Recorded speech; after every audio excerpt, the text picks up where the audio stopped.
August is the part of summer where everything feels a little overripe. The water is warm, the houses are sealed up tight against the heat, the storms roll in heavy, and somewhere in the dark, something is waiting for the perfect moment to surface. This week, horror history gives us mutant fish in vacation water, a little boy who sees what everyone else refuses to, a perfect housewife with a very bloody side hustle, and a party game that proves the scariest monster in the room might just be everyone you invited. Then, after the break, our deep-cut spotlight goes to an island where the sun is bright, the beaches are beautiful, and the thing hunting you is hungry in ways you can't understand.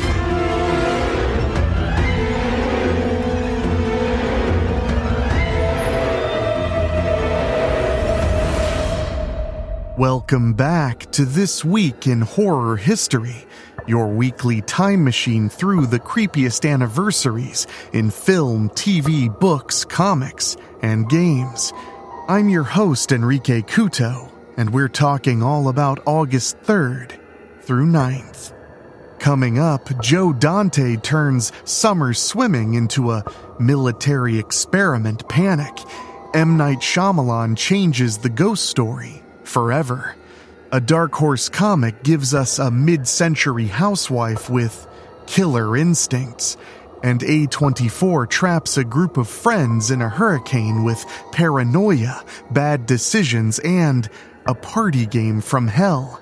Then, after the break for our deep-cut spotlight, an Italian-made Greek island nightmare with one of the nastiest reputations in all of cult horror. August 3rd, 1978, Piranha hits theaters, and suddenly the safest summer activity on Earth feels like, well, a bad idea. Dante takes the obvious post-Jaws assignment: killer fish, screaming swimmers, vacation water, and he makes it faster, weirder, and meaner than any simple ripoff should be. The hook is wonderfully ridiculous. Genetically altered piranha, cooked up by the military, of course, escape into the water system. From there, every lake, river, and summer camp swimming hole becomes a potential feeding ground. But what makes Piranha work is the attitude. It knows it's a monster movie. It knows the premise is pure pulp, so it leans in. Sharp editing and dark humor and the very specific terror of realizing nature is not the problem. It's the people that are. The fish just have sharper teeth. And of course, it's a Roger Corman production, so you know you're going to get the 3 Bs, as Joe Bob Briggs called them. I'm not going to tell you what those stand for, because if you know, you know. Piranha is so much fun, a great time to have in the summer. Definitely give it a watch or a rewatch if you've never seen it, because honestly, I would be shocked if you'd never seen this one.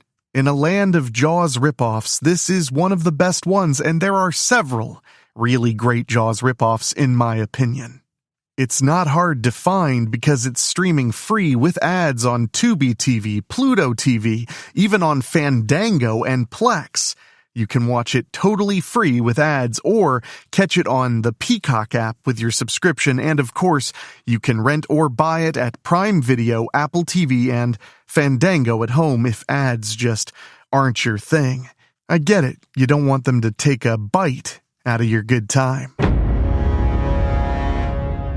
On August 6th, 1999, The Sixth Sense opens in theaters in the United States, and the ghost story is never quite the same, and it had no problem breaking your heart. By now, the famous line and the famous twist are part of pop culture, down to the DNA, but the reason the movie still works is not that jaw-dropping surprise.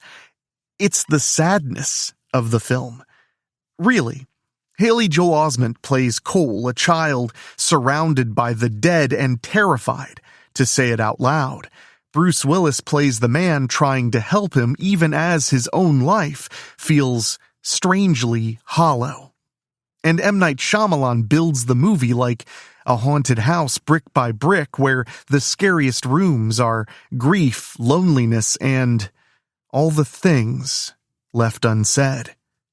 Yeah, the film is way, way better than its reputation for having a great twist, although the twist was a jaw-dropper. Even if I had seen similar twists in episodes of Are You Afraid of the Dark, they didn't have Bruce Willis, so there you go.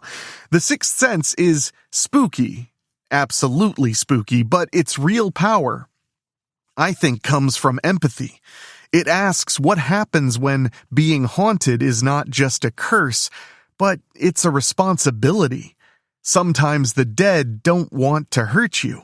Sometimes they just need anyone to listen, and in that way, we're not so different, after all.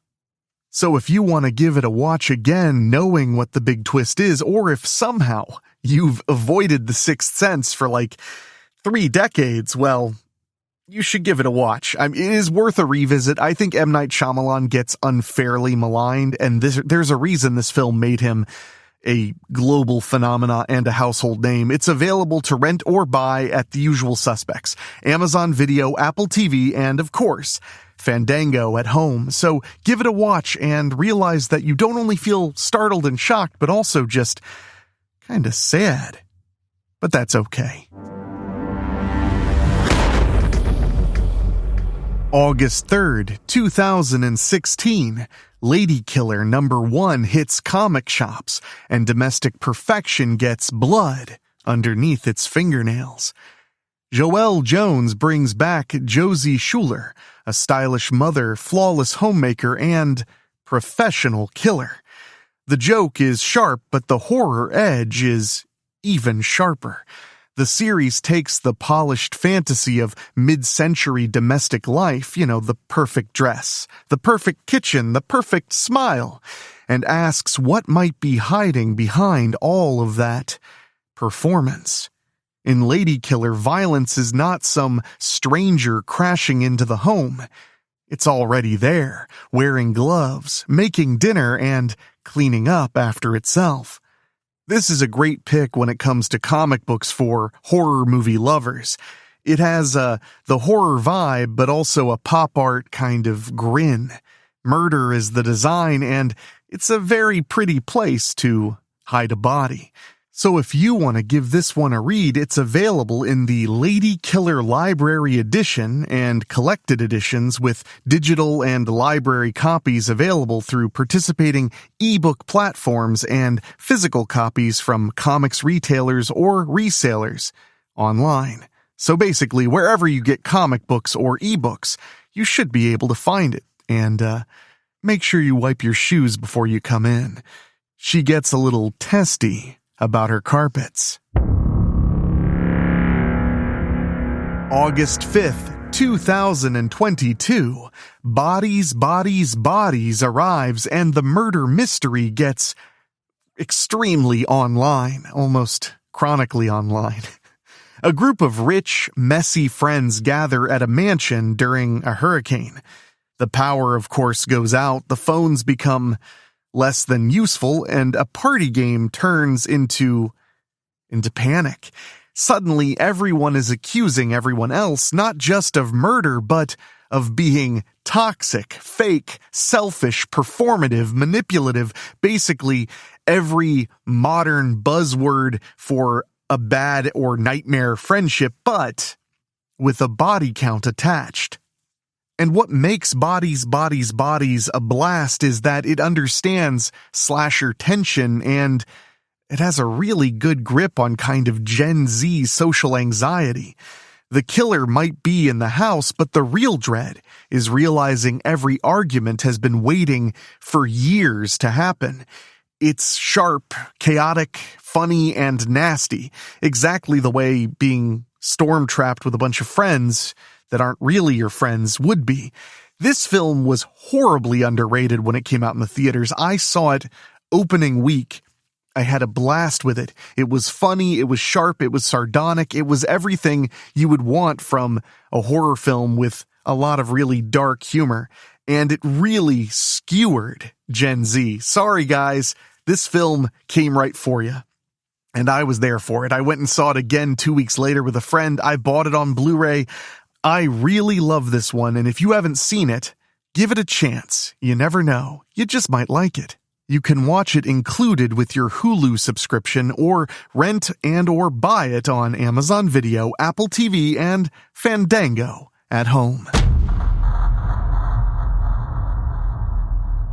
Tomorrow on Weekly Spooky, children trust that their parents will keep them safe, but what happens when the adults stop paying attention?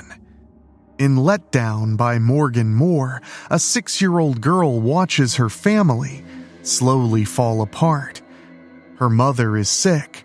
Her father has disappeared into his games.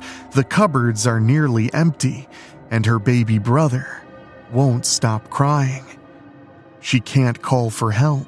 She can't explain what is wrong, but she knows the baby is hungry, and she remembers that mothers are supposed to make milk. So, in the darkness of her parents' bedroom, she decides to solve the problem herself, using the simple logic of a frightened child and something she found in the kitchen. What follows is a deeply disturbing nightmare told through the eyes of someone too young to understand the screams. Because she was only trying to help. She was only trying to feed her brother. And after everything she did, she has just one question left to ask. Was she a good sister? Let Down by Morgan Moore premieres tomorrow on Weekly Spooky. So make sure you're subscribed, listen closely, and keep the kitchen drawers closed.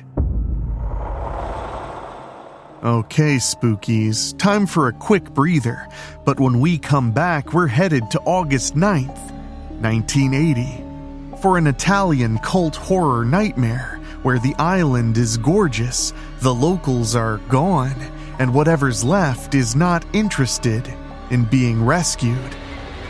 Just having a quick meal.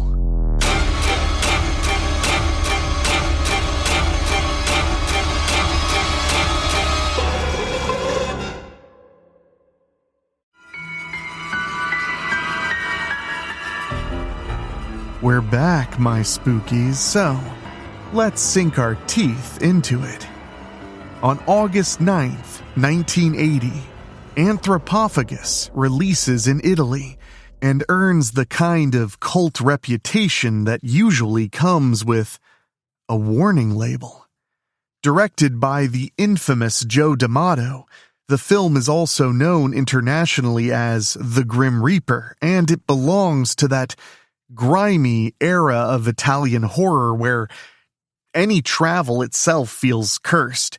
Tourists arrive somewhere beautiful, but then the island is too quiet and paradise quickly becomes a steel trap.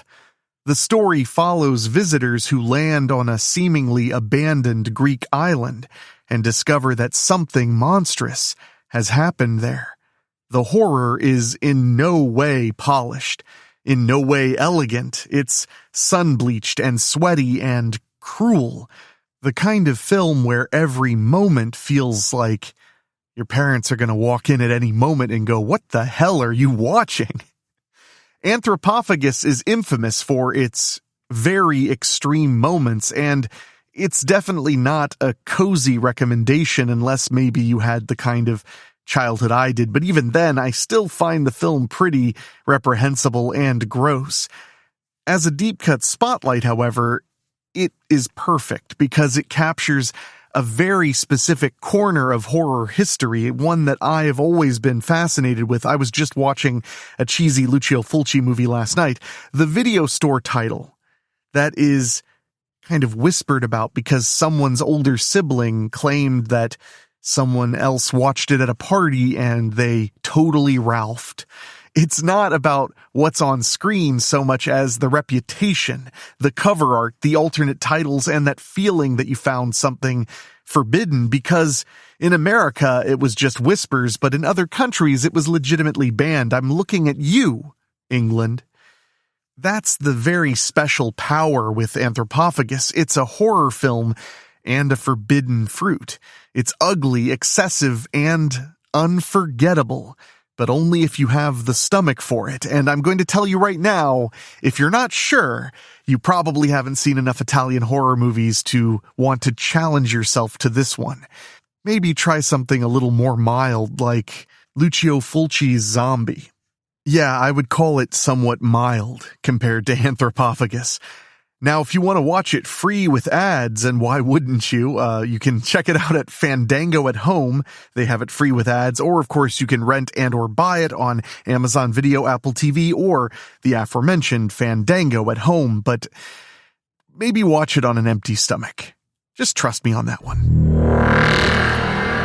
Now it's time to bust out those creepy candles for some horror birthdays. Starting with one of my favorite directors, born on August 3rd, 1950, John Landis, the man who brought you An American Werewolf in London, one of horror comedy's funniest, sharpest, and hairiest landmarks, as well as so many other films in so many different genres. He would kiss horror very often, while often keeping his other foot deeply set in comedy. His films definitely hit a very nostalgic button for me, and I really enjoy them, so happy birthday, John Landis. Born on August 6th, 1970, M. Night Shyamalan. What a twist, right? That seems appropriate. We just talked about one of his films. The filmmaker who turned Quiet Rooms and Family Secrets and sudden reversals into modern ghost story everything. I mean, the guy did reinvent a genre for many, many, many viewers and many filmmakers. Like him or hate him, you can't deny the effect he's had, and I've even really liked his later films. I think after The Visit, he really came back to form. I liked Trap a lot, and I say huge happy birthday to M. Night Shyamalan. Born on August 6th, 1973, Vera Farmiga. Genre royalty thanks to The Conjuring universe, and of course Bates Motel and Orphan, and really a gift to making fear feel emotionally grounded. She has incredible, understated expressions that somehow still move the needle greatly. An incredible addition to horror history and to horror's future. A very happy birthday, Vera Farmiga. And speaking of someone who had a huge impact on modern horror, on August 7th, 1942, Tobin Bell is born.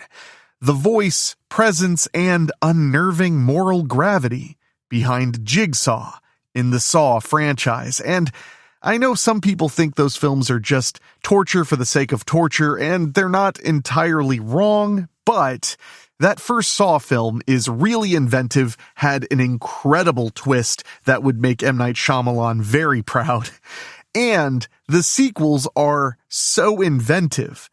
Love it or hate it, the fact that they could come up with so many ways to have people try to solve their way out of truly vile dismemberment is truly impressive. The creative mind knows no bounds.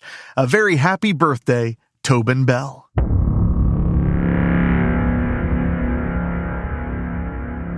For our then and now, this week is horror, changing masks in real time. 1978 gives us Water That Bites Back. 1980 gives us The Forbidden Cult Object, the movie people talk about because it sounds too nasty to be real.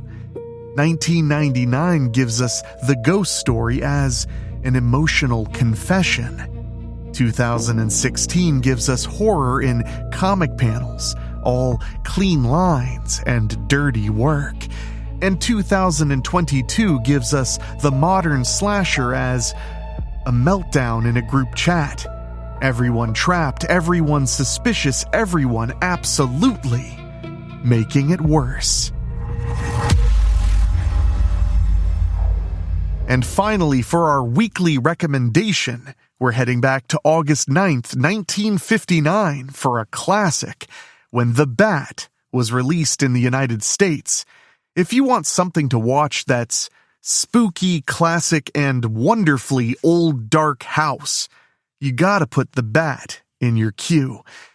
It brings Vincent Price into a masked murder mystery full of shadows and locked rooms and secret money and people wandering through a house they clearly should have exited hours ago.